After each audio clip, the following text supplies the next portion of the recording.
മതി മതി ഒരു മതിയില്ല ബ്രോക്ക് ലീവ് ചെയ്യാം. എനിക്കത് പറയാനുള്ള കാര്യം ഞാൻ പറഞ്ഞിട്ടേ പോകുള്ളൂ. ഉറപ്പാണ് 100%. നമുക്ക് അടുത്തൊരു വീഡിയോ ഒന്ന് കണ്ടോക്കി നോക്കാം. ഇനി കുറെ പേര് അയച്ചതാണ്. ഇപ്പൊ അതാണ് ട്രെൻഡ് കേസ്. ഇപ്പൊ പുതിയ ട്രെൻഡ് തൊപ്പിക്ക് ഒരു തൊപ്പിക്ക് ഒരു ട്രെൻഡ് കൊണ്ടുവന്നപ്പോഴത്തേക്കിന് ഇപ്പൊ നാട്ടിലുള്ള എല്ലാരും 5 പേരെ വിളിച്ചു ഇൻസ്റ്റ ഇറങ്ങിയത് ഇപ്പൊ ഇത് മാത്രമേ ഉള്ളൂ.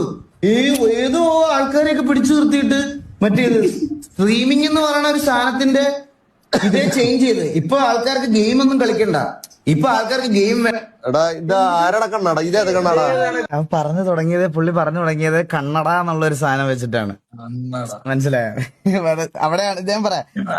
ഇതെന്റെ ഒരു സ്റ്റേറ്റ്മെന്റ്. നിങ്ങൾക്ക് തോന്നിയിട്ടില്ലേ സ്ട്രീമിംഗ് ഇപ്പം സ്ട്രീമിംഗ് എന്ന് പറയുന്ന സാധനം അപ്പാർട്ട് ഫ്രം ദ ഗെയിം, അത് ഗെയിം കളിക്കണം എന്നല്ല പറയണേ. ഗെയിം കളിക്കണ്ട, സ്ട്രീം എന്ത് വേണേ ചെയ്യാം. സ്ട്രീം ചെയ്യുന്നോണ്ട് പ്രശ്നമില്ല. അതാണ് ഇപ്പോഴത്തെ ട്രെൻഡ് എന്ന് പറയണതിൽ തെറ്റുണ്ടോ? അതാണ് അവനെ പറഞ്ഞില്ലല്ലോ. ഞങ്ങൾ ആരും മെൻഷൻ ചെയ്തിട്ടില്ല. ഇത് കണ്ട ഇതിനകത്ത് ഈ മോളില് ഈ 2 ഫോട്ടോസ് വെട്ടിക്കയറ്റിയത് ഈഗിൾ ഡിസ്കോഡ് എന്ന് പറഞ്ഞ ഒരു പുള്ളിയാണ്. ഇത് ഞാൻ ഇട്ട വീഡിയോ അല്ല. ഞാൻ റിയാക്ഷൻ വീഡിയോസ് ക്രിയേറ്റ് ചെയ്യത്തില്ല. എന്റെ Instagram profile verified eagle gaming എന്ന് പറയുന്ന പ്രൊഫൈൽ ഉണ്ട് ഗൈസ്. അതിലൊരു റിയാക്ഷൻ വീഡിയോ കാണിച്ചത് നിങ്ങൾ ആരെങ്കിലും.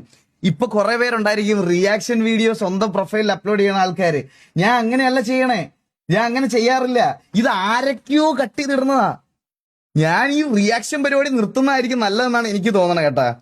പണ്ടൊക്കെ നമുക്ക് ടിവിയുടെ സാധനങ്ങളും അതൊക്കെ റിയാക്ട് ചെയ്യുമ്പോൾ ഒരു സമാധാനം ഉണ്ടായിരുന്നു. ഇപ്പൊ എന്തൊക്കെയോ വരണം, എന്തൊക്കെയോ സത്യം പറഞ്ഞ